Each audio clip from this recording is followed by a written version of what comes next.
I was in my studio doing some photography for an upcoming watch review, and I thought this would be a good time to film a state of the collection. As of today, June 17th, I'm still at a fairly small collection of watches. However, it's a bunch that I really enjoy for the most part. So what I have here is my watch box that has my initials on it, and you can see me in the reflection there. I have this here, and we'll fill it up as we go through, but the first watch in the collection is not one that's actually going to be in the video. So if you watch any of the videos on the channel, you'll know that I've been dealing with a defective Seiko Arnie. I hesitate to say that it's in my collection because that watch has spent more time at Seiko's repair center in New Jersey than it has in my own possession, but I guess I technically own it. Now for the watches that I physically have here today, I'm going to be starting with my Casios and then moving into my other watches from there. The first Casio we're going to start with is the DW291. This is one that my girlfriend got me for Christmas last year. I say she got it for me. She bought it for me, but I picked it out. It's kind of like a budget G-Shock. I plan on doing a review on this one sometime down the line here for the channel and for my website. But basically we have a budget G-Shock. We've got all the features of most G-Shocks, like a mineral crystal, 200 meter water resistance, a fairly good backlight, a ton of other settings. But I really like this for a watch that's about 30 bucks. This is one that I occasionally wear to the gym, or I wear it when I'm sleeping because the backlight's really good. But I've been wearing my G-Shocks over this just purely because I prefer how they fit. I'm going to remove a pillow and throw the DW291 in there. Moving on to the next watch, I have the G-Shock 6900 Tough Solar. This is one that I wanted purely because I wanted to try out one of these round G-Shocks. I do like that we have the button location for the backlight down at the 6 o'clock position. I'm not a huge fan of the wasted space up here at the top by having the additional circles that tell you certain features. I would have liked a bigger display, but I really dig this watch. It's got that classic 90s look. As a big Resident Evil nerd, I didn't realize it until I bought this, but this is the watch that Leon wore in the Resident Evil 4 remake. I dig it, I just wish that the space was better utilized here on the watch. Pull out a pillow, throw that G-Shock in there. Now the last Casio I have here, at least the last one in my collection for now, this is my favorite Casio that I've ever owned, and it's the one that gets the most wrist time. Now, it's really basic, it's the 5610. Everyone loves this watch. I haven't met anyone who dislikes this unless they're just not a fan of Casios or they're not a fan of the squares. But all the features you'd want, solar powered, very legible display, fairly thin for a G-Shock, and even though I've got pretty big chunky arms, I do prefer a thinner watch when possible. This is the one that's been going out with me for gym trips. I've been wearing it at night. I've taken it on quite a few hikes now at this point. I really, really like it. It's the one that's clipped onto my backpack whenever I'm out doing stuff, because if I need to switch to a digital watch for whatever reason, I've got it there. I've also been using it for all of my nighttime shooting, which I've not really recorded for the channel, but I do like having the very strong backlight in this. Now moving into my analog watches, I'm going to start with the single quartz piece that I actually have physically here. This is one that my good buddy Tim reviewed over on his channel, over at Real Ideal Gear. And it's not without its faults, but I still like it, and that's the Momentum C quartz. My specific one has pretty bad QC for the fitment of the quartz movement to the dial, so the second hand misses all the indices. And then the bezel action has a ton, and I say a ton here, a ton of back and forth play. It's just very sloppy. I'll see if I can get it close to the microphone here for the noise. I don't know how much of that's coming through. It sounds good, but it's very, very sloppy for the fit. And then like a lot of Seikos, the alignment of the bezel to the dial isn't great either. Now, despite those issues, I found myself still going for this sometimes. If you've watched my recent Shotgun videos, I've had this on during a lot of that testing, so I don't have to worry about the shock of this causing any issues. Right now I have it on this rather vibrant CNS Paratrooper strap, but I've worn it on the bracelet, I've worn it on a rubber Tropic, and I really do dig it.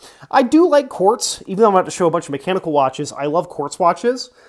Tim and I have discussed features we'd love to see in our favorite, like, you know, pie-in-the-sky quartz watches, but I really do dig that watch. It's just a bummer that mine's not the best example of that watch.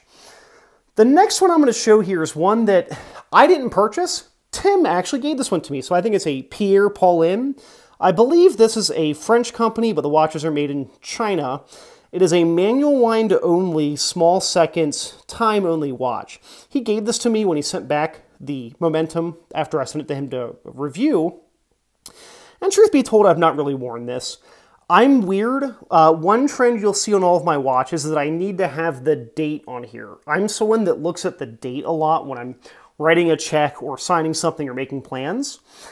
So this is a neat little kind of like everyday but also dressier watch. It not having the date's not a killer for me if I were to wear this with like a suit or something. But truth be told, it's not what I'm probably going to be going for. However, I do appreciate it as a gift. My girlfriend likes it, albeit it's a little bit big for her wrists. I think part of it's just that the lug-to-lug is kind of long on this one. I haven't measured it, but if I had to guess, probably about 48 to 50 on there. Now, the next one I've got here is one that's very near and dear to me. So last fall, I actually reviewed the Islander watches Port Jefferson, Islander's Skin Diver. Excuse me. Back in February, I reached out to Ryan over there, who is their head of sales, but also one of the designers, and said, hey, Ryan, because we had worked together for the Port Jefferson review. And when I say that, I mean they sent me the watch. There was no exchange of money or anything. They didn't tell me what I had to say. They were very transparent about, just telling me, please be honest. Well, I asked for the Port Jefferson GMT when this came out. So this is a Miyota 9075 movement. It's very, very attractive sunbursty blue dial here. Bidirectional bezel here for using it for tracking a third time zone, and of course that true Traveler's GMT movement. I have it on a rubber Tropic right now. I really dig it.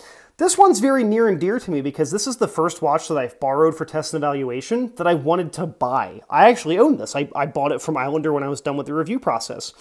Now, the written review's in the pipeline over at Primer Peak, and I'll drop it down below once it's live, but for the money for this watch, I think it's about $650 retail price. You're getting a great movement, wonderful finishing, excellent lume, great case back, and truth be told, I think this rivals a lot of the luxury brands from the 90s. I'll be showing off a watch here shortly that I think this honestly has better finishing than the other watch. But I love this one. Really a great watch. Part of why I was filming today was actually filming a lot of the video for this watch. So be on the lookout for that too. Now I have my Grail watch in hand. I was very lucky to have some funds hit my way this year. And I decided that I finally wanted to buy the Grail watch that got me into watches about 2.5 years back. And that is the Omega Seamaster Professional 300-meter diver, specifically the first generation from the Pierce Brosnan Bond era. I'm a big Bond nerd, which is not really a surprise to people who know me, and I really wanted this watch. Now, some people, when they get the thing that they've always wanted, there might be some remorse or regret, the whole don't meet your heroes thing. I've actually had the opposite effect here on my Omega. I've really come to love this watch even more now that I have it. Mine's from 1999 based on the serial number. Got it from a vendor in Japan. It's running really well, about 2 seconds fast a day, so I know it's been serviced at some point because it's running very accurately. And yeah, it's not perfect. Mine's got some dings and dents, which I'm fine with. The bezel action's a little loose because it's used. This watch is 25 years old, but I love it. The way that the waves on the dial catch light is wonderful. Whether it's on a bracelet or rubber on a NATO, I really dig it. I've mostly worn it on rubber, as you can kind of see as a trend through a lot of the watches here. But this has become my de facto hiking watch. Whether I'm hitting some of the short trails here in Salt Lake or going to longer paths or hiking trails in the greater Utah area, this has been my companion, right? And of course, they've done new versions of this watch over the years that have made them have better indices, better lume, better movements, but I love how thin this watch is. This is one that I can properly wear as a dress diver beneath the cuff of a shirt, right? And that's something I've come to appreciate. So I plan on throwing this back on the bracelet for a wedding I'm attending later this week, but this is my Grail, and I'm really happy that I've got it. Now, I did run into an issue. So I decided that I wanted to buy a second higher-end watch a few weeks back. And I was wondering, well, I've already got my Grail. What do you get when you've already got your Grail? So I dug into the recesses of my brain, and I thought, well, I kind of want to get another Bond watch. Do I want to go Omega? Do I want to go possibly with like a Tudor Submariner, because I don't want to spend the money for an older Rolex Submariner? Maybe a Tag Night Diver.